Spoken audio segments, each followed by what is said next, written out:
Hey, RetconRaider here, and welcome back to Warhammer 40k Rogue Trader. And today, where there's a will, there's a way. And where there's a wasteland, there's a wayfarer. Let's see what we've got.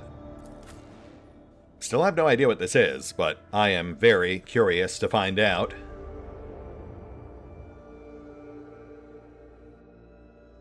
Not much to glean from the loading screen, but we do have claw marks back left near the ventilation fan.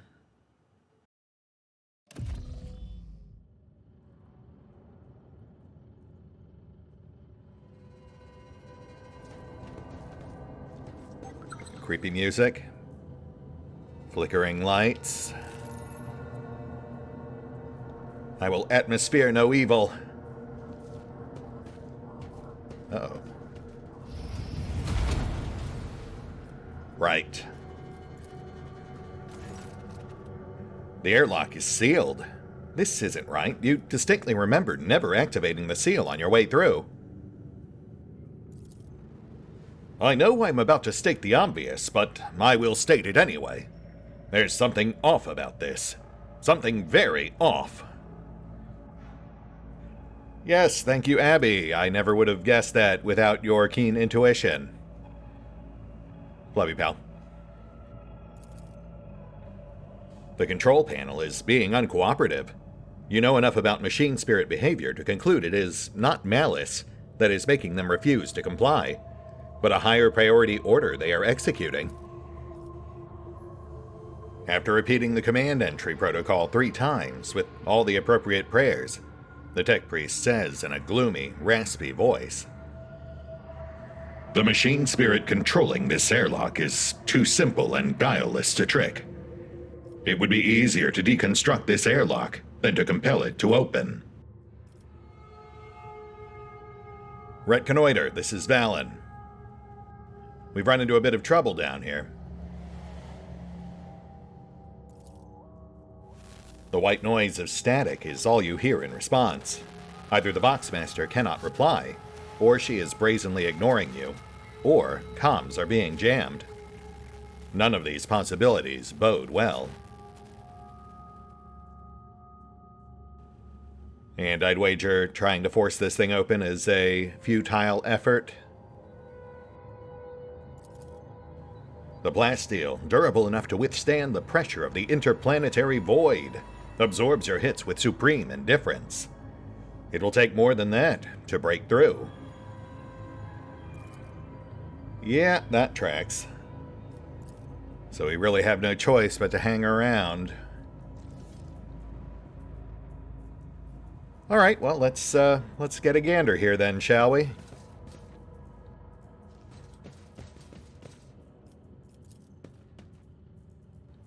You hear a strange sound that reminds you of dripping water, or the clattering of something sharp against metal.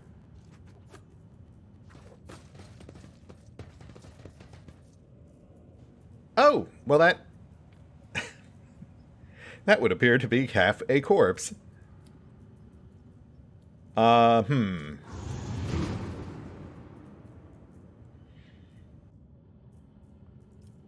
mean, yeah, alright. Waste not, want not. There's legwork to be done. I am registering a significant quantity of non-essential self-harm inflicted by this unit. Requesting clarification. Well, Pask, I don't think he did it to... Oh, sorry, you were talking to Kibbles. You reshape your body so that it may reflect the depth of your devotion. So too do I reshape mine. The scars on my skin become prayers, and my every torment turns into zeal. Neat. So, hey guys, could we focus up here? There's a mystery afoot, and we're missing both of them. Though what we do have is a captain's diary. Let's give that a gander. A thick diary filled with entries written in neat, precise handwriting Its author was documenting the events of his life with thoroughness bordering on obsession.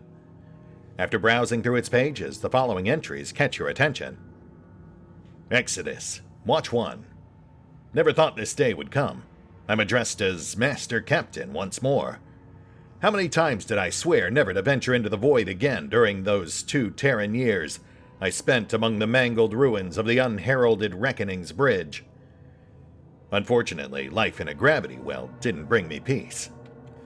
Reverend Hieronymus promised me that performing a selfless feat of devotion would bring me serenity. Maybe he's right. But I'm still writing in this journal during the long nights to keep my sanity, just like I did for 2 years there and 7 Terran years after that here. We'll see if I'll be able to live without the somewhere that is our wasteland wayfarer's destination. Exodus, Watch 237. The crew has reported hearing strange noises from the ventilation shafts for a 3rd time. Alas, I'm charged with pilgrims, not seasoned voidsmen. The venture scares them, and they've already managed to make up their share of absurd ghost stories. I asked Reverend Gravik to calm them down. He's the official head of the pilgrimage, so they ought to listen to him. Exodus, Watch 240. The vent inspection is finished. Just as expected, there was nothing to worry about, just some torn tubing striking the hull. Exodus, Watch 393. Reverend Hieronymus was wrong. Faith does not bring me peace. I prefer not to take sides in the theological dispute that has broken out aboard our vessel, ignoring the debates altogether. I'll let Reverend Gravik handle it. I'm slightly concerned about this schism, but as long as both groups are peaceful and agree to follow my orders, they can bicker and shout all they want. Exodus, Watch 810. The great day has arrived. The Wasteland Wayfarer has successfully landed on the planet's surface. I wonder if it'll ever leave it. A settlement is already being built down the hill. Its official colonial designation is A3649 Minoris, but Reverend Gravik said he's going to name it Jessavon. When we first stepped onto the surface, Reverend Gravik's congregation and the Nourishers used different airlocks to leave the vessel. Seems like they've ceased any and all communication. Exodus, Watch 1212. Today, the last of the pilgrims left the Wayfarer for Jessavon. I'm alone once again. They invited me to go with them, but I made up an excuse about needing to keep watch at the reactor, since my ship is still used for powering the settlement. Truth be told, I just didn't want to go with them. They say less than 1,000 pilgrims are still loyal to Gravik. The services at the main temple are performed by the Nourishers, and the St. Drusus statue is cut only up to its knees. I can't understand their beliefs, but I don't think they'll be much more help to me than Reverend Hieronymus's faith. Exodus, Watch 1287. I was awoken in the night by a dozen pilgrims from Jessavon. They were armed and scared and said the Nourishers had arrested Reverend Gravik. They were bewildered and didn't know what to do, wanting me to act. So act I did. Since Reverend Gravik is the official head of the pilgrimage, I deemed this an incident of civil unrest. I cut power to Jessavon and demanded Reverend Gravik's release via Voxcom. We are holding the line. Exodus, Watch 1290. The Nourishers have come to us. Gravik was with them. He was calm and said that the conflict had been resolved. He took the confused pilgrims and their guns with him, and I restored power to the settlement. I have no idea what's going on. Peace. The watch is of no consequence. Today I received the brotherly kiss, and now I believe. I can clearly see the spiral path among the stars set for us. Ooh, okay, so we've got something that assimilates people. Perhaps a hive mind of sorts? You know, that would very much explain the mystery of the vents. Games Workshop took inspiration from a lot of pre-existing properties when they cobbled together this hodgepodge, grim-dark universe. And it would seem that we've stumbled into the part where no one can hear you scream. It actually does make me wonder if the reason I haven't seen this location before is because it's actually something added by the DLC. It does seem to share certain themes.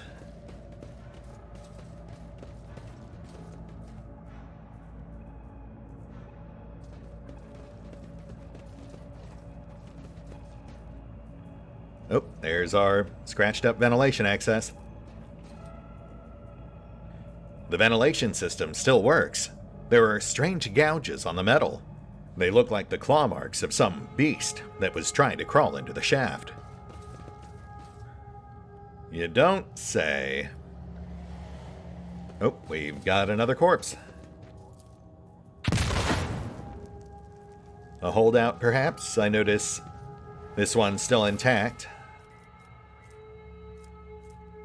No clues, just general loot.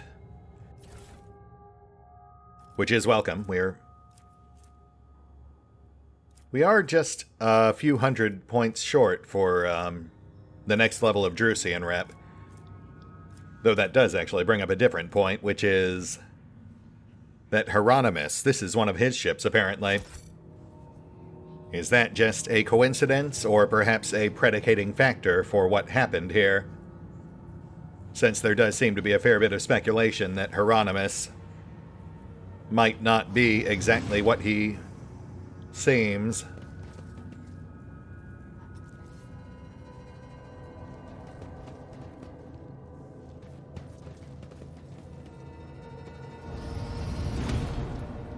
Oh, hello. Vox Cleric. You know what? We will be right with you. We're just going to go ahead and fill out the rest of these utility tunnels real quick. Make sure we're not missing any vital clues before we confront. The metal box was brutally forced open. Why would the ship's owners break into it if they could simply turn the key? Interesting. Can't actually interact with it, but perhaps the intended implication is that that's where whatever did this was hidden. A stowaway, perhaps, inside a sealed crate. Let us not dawdle. Okay, that's back where we came from. Experience. Nothing matters more. Which just leaves this.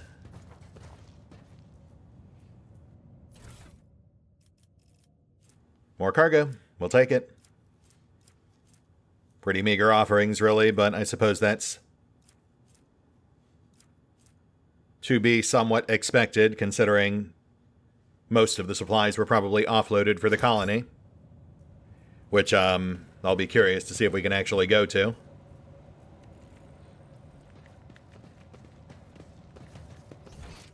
Plus, we've got one more container just over yonder. Alright, let's see what this guy's deal is. Hunched over the Voxcaster, the hooded man mutters monotonously but emphatically into the microphone as he rocks slightly to and fro. In the light of the distant stars, our Emperor Progenitor wanders wearily.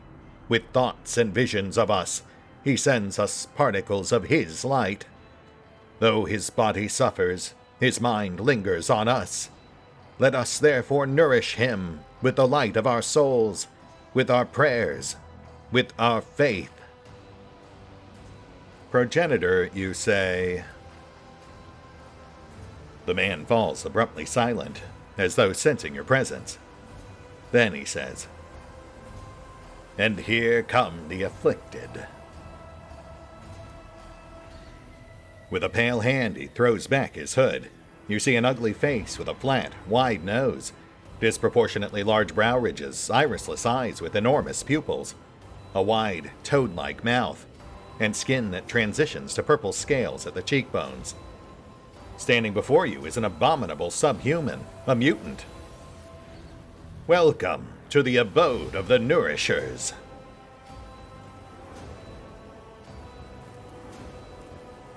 Three sorrowful phalanges point the way to the Emperor Progenitor. I am glad you have chosen ours. Uh-huh. This being's nature has strayed too far from mankind's blessed genome. The Creed sees no humanity in deviations like these, and so it commands that such creatures be exterminated without mercy. Yeah, I mean, maybe after we dig for some intel. Tell me, friend, who are you? What happened here?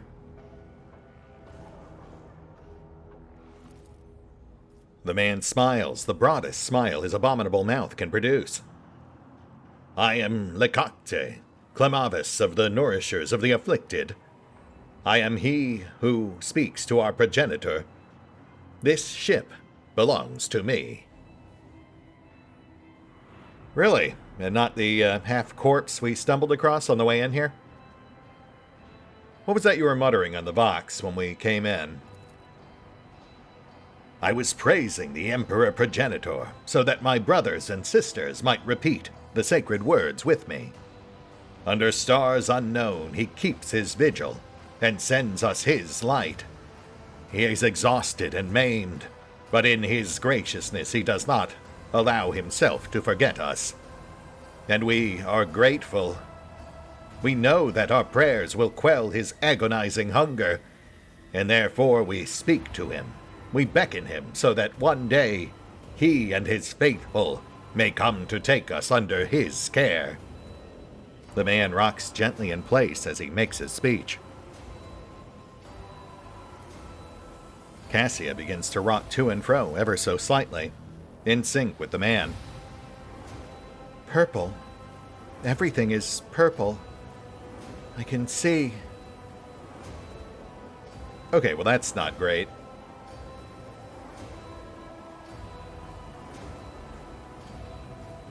Tell me, friend, I don't suppose that this Emperor Progenitor you speak of is our rightful Emperor, the Master of Terra, who sits atop the Golden Throne? Or are you perhaps speaking of something else entirely? I know no god but the Emperor Progenitor. Others are either figments or ephemeral, fleshless spirits. Right, message received. I mean, I personally know exactly what you're talking about, but I suppose Valen doesn't. Though I am shocked we have not had a lore check about this just yet. Are gene stealers just not common knowledge in 40k? Tell me, friend, where are the rest of the settlers? The man responds with joyful laughter. They are here. They are hiding, waiting. Once we were many, now we are but few. Our blood degenerated, our flesh grew weak. We were on the verge of death. But you have come, and that is good. You and your people will infuse our blood with a new power. Your ship will take the Nourishers to new worlds. We will rise again. So I take it your friends are the ones who closed the airlock behind us? My brethren have sealed the entrance, but you will be able to leave later with us. We are all going to leave this place.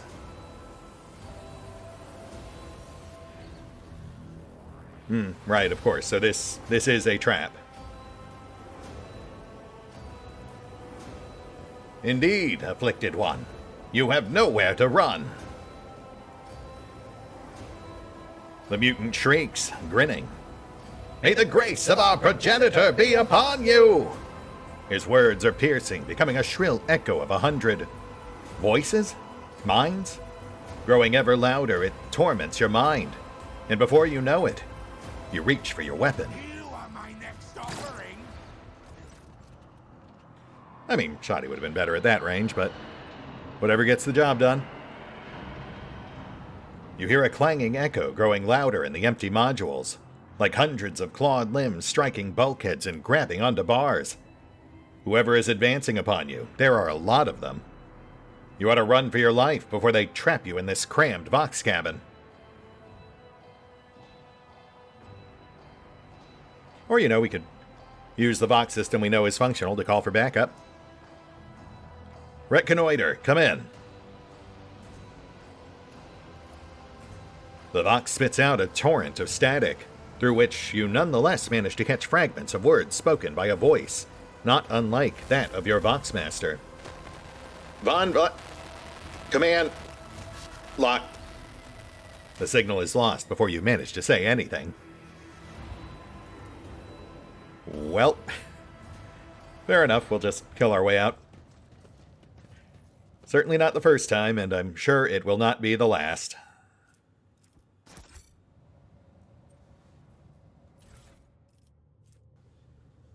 Heavy stubber. That's fun. Not super useful for us, but... Oh, but those... Might be enough to bump us up to where we need to be with the Drusians. Though again, expressing some reservations about Hieronymus himself. If not the Drusians as a whole.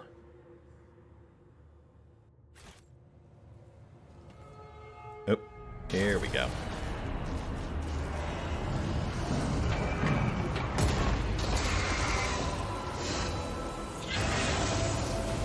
Closed ranks. Wow, so... Okay, wow, yeah, I guess we're done beating around the bushes. We just straight up have Gene Stealers now. Gotta say, that is quite a shock to the system after all the obfuscating they did during our freight line and murder investigation stuff back on the ship. Then again, I suppose this is technically off our ship, so it does make sense to an extent. The stuff on the ship is still somewhat obfuscated, at least until we run that impending mind scan ritual, which may have very similar results to this. I mean, this is late stage Gene Stealer infestation. They came, they conquered, but they could not effectively maintain, so they just held on long enough for new hosts to come along. Whereas whatever's going on our ship is clearly much earlier stage, like they haven't conquered the entire ship just yet.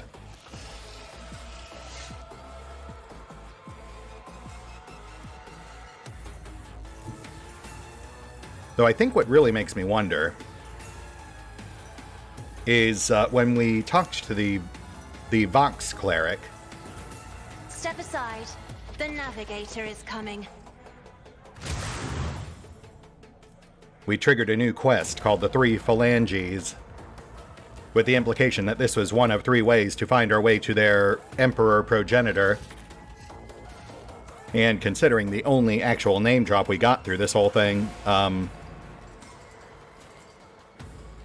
aside from the one cleric who got absorbed into the hive mind, was Hieronymus, that does make me wonder if that is what his secret is. You know, there's been a lot of speculation about him.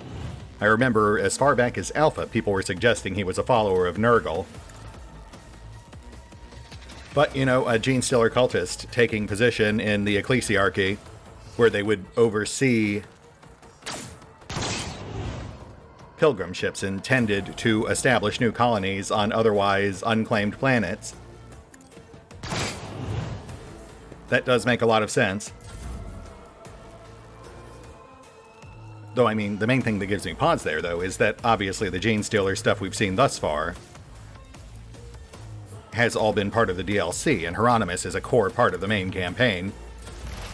So, I question whether they would actually have something so impactful on a core campaign character in what would otherwise seem to be DLC content. Like, is this actual DLC content, or is this something that's in the main core campaign? That I'm unclear on, since this is definitely not something I saw back during Alpha or Beta. As far as I was aware, they weren't even allowed to use Gene Stealers, which obviously is not the case with Void Shadows.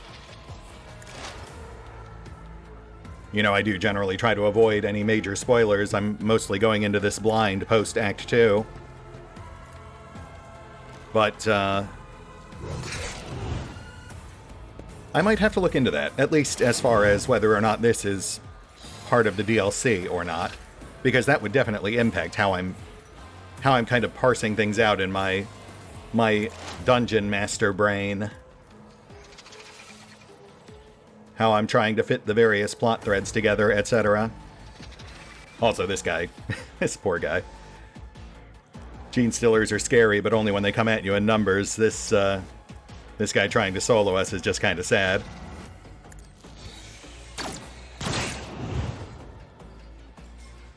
Alright, let's finish this guy off real quick, then see if there's any follow-up events.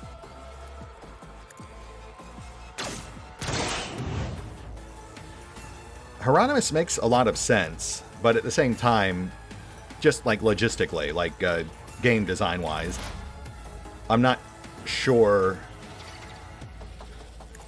I don't know, I might just be overthinking it. Let's gather more data points before I get too lost in the weeds.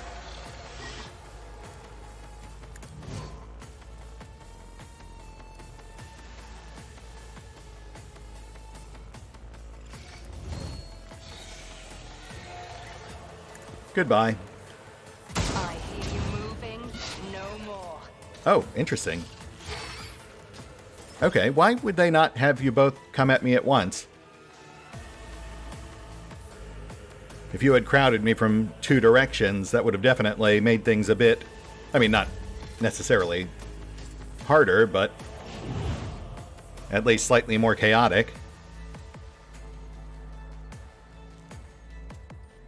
Maybe they expected us to run instead of fight. It did give us the objective to get out, quote-unquote, as soon as the first one appeared.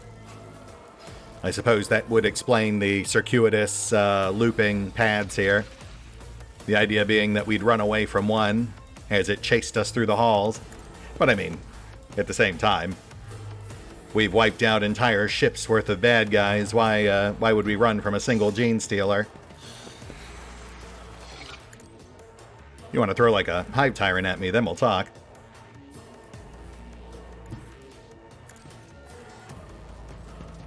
Still cool to see them, though.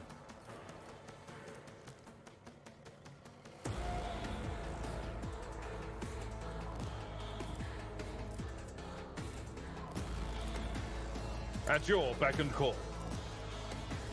Indeed.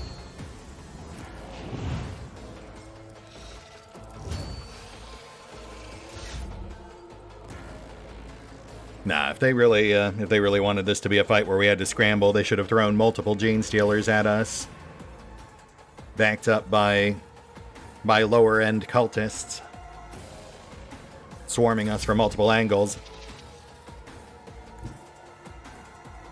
But it is what it is, you know. I mean, obviously, I do use some pretty off-kilter builds. I've got Yurliet snare traps. I've got Cass with Held in My Gaze. I've got Kibbles and Valen both rocking loadouts that apply slow or stun on every hit. A single fast attack unit reliant on mobility for hit and run tactics isn't going to fare well against that kind of mix.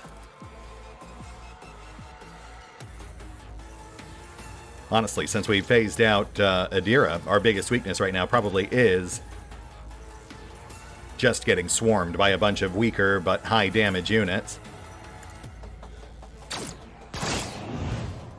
We lost Adira's lightning bolts and stacked buffs. My gut tells me it's a bad idea.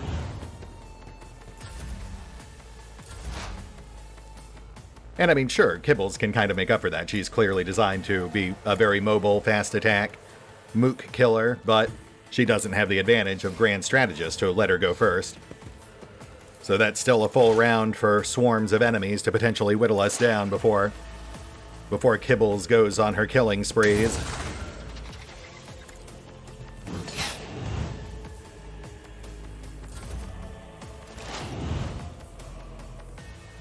I mean, honestly, with this fight, I don't even really have anything for her to do. I've just got her hanging out.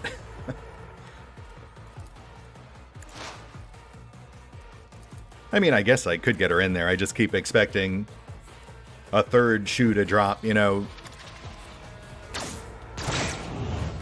The veil to be lifted and the real threat to appear. Who if not me?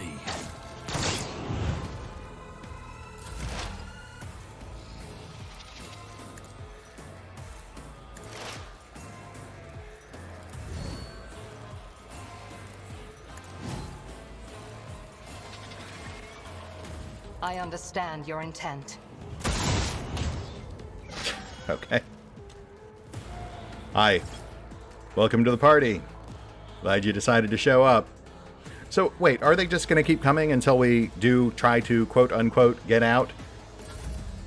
Because if that's the case, then maybe we will start heading for the exit.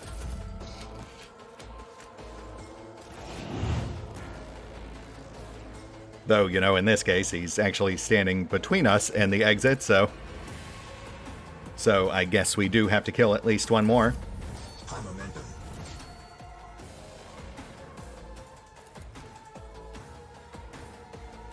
Alright, well, I guess we'll just reel it in, take it out. And if another one comes forth, then we'll go pop that lock.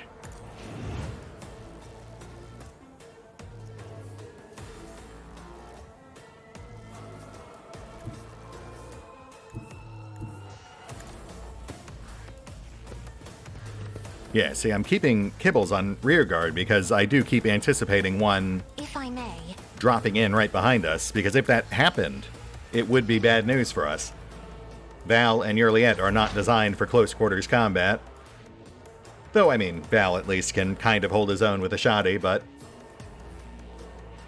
but still, that would put some pressure on us. As the tactical imperative dictates. It just doesn't seem to be happening.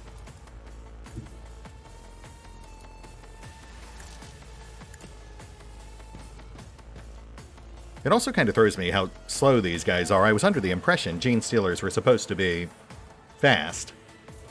My vow is to serve. The slower movement, the 2x2 base, that really does kind of give me the impression the intent was that they were supposed to engage in a chase sequence.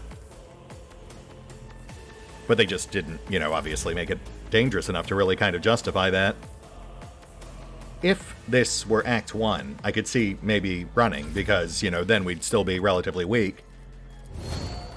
But not with Victory is imminent. 20, 30 levels under our belt.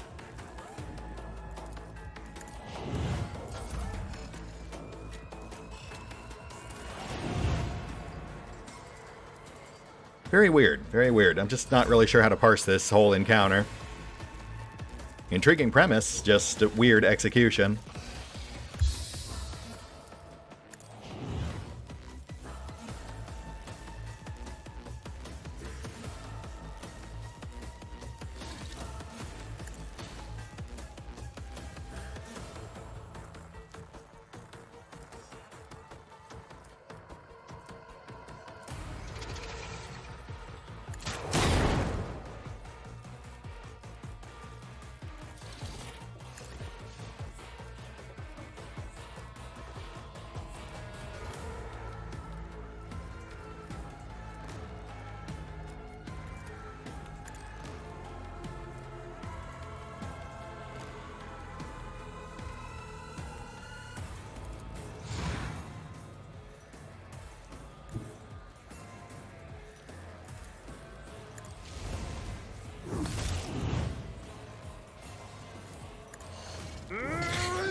Sorry, bud, this whole Gene Stealer thing's not really working out for you. Maybe try slacks.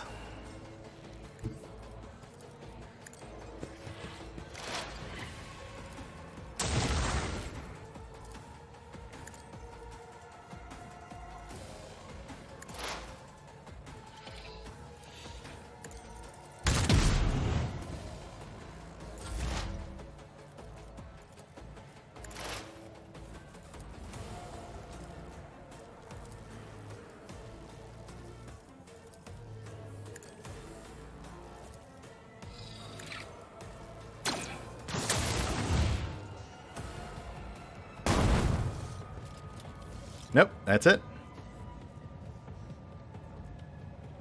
3 gene stealers, not seeing any visible environmental changes, no item drops. Nothing seems to have radically shifted. Huh. Okay, yeah, I guess that might be it. Interesting, interesting. You know, this is a weird one because, like, atmospherically it was great. You know, coming in, it definitely had a strong Aliens vibe to it. The chat with the Gene Stealer Cleric was fun. But then, like, the actual combat encounter really kind of fell flat. As fun as it was, again, to see Gene Stealers, you know.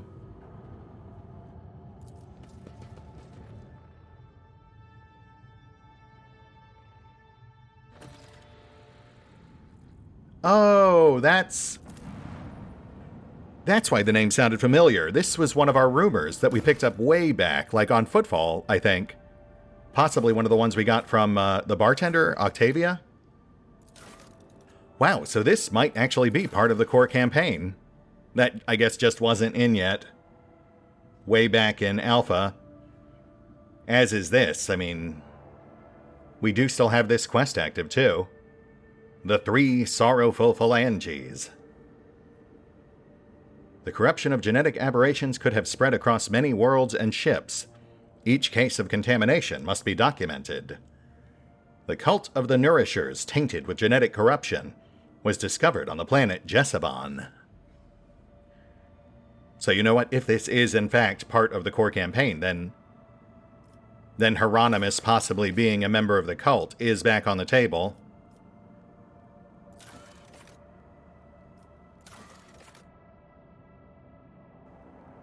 Oh, you know what? Might as well do this while we're here. We've got no shortage of weapons these days, and we can always use more mobile extractiums. Yeah, it's just with the DLC, with the Gene Stealer stuff.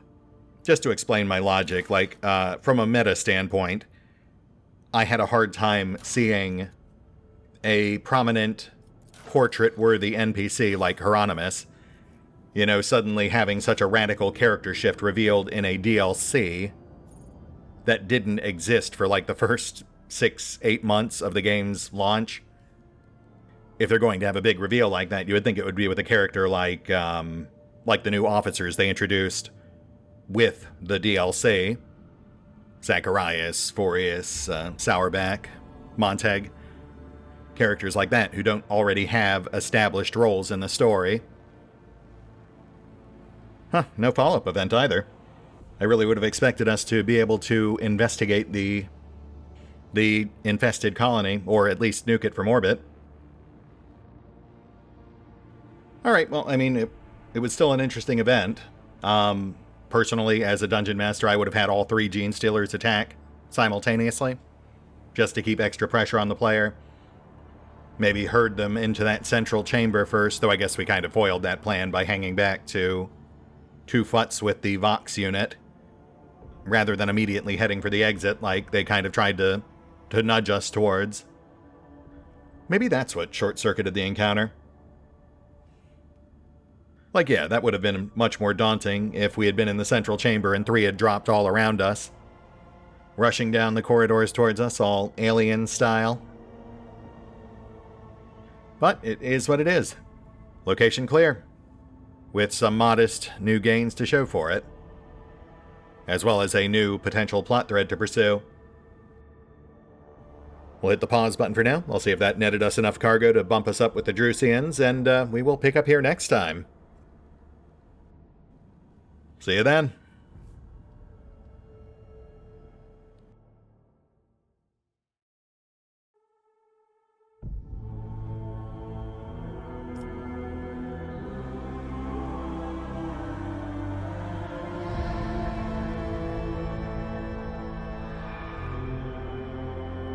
Oh, and special thanks to the Raiders, the fine folks who help make these videos possible, including but not limited to Eerie V23, Revenant, Alois, Dragon Matrix 7, Drakiith, EgonAlter, Exsellsior, Gottlieb, James Trimmier, Kazorm, Mark Giemza, Nathan Welch Jr., OverlordPherom, RandomPassrby, RobbyB, Tomasz Piątkowski, Triphoppenskip, and Valinrook.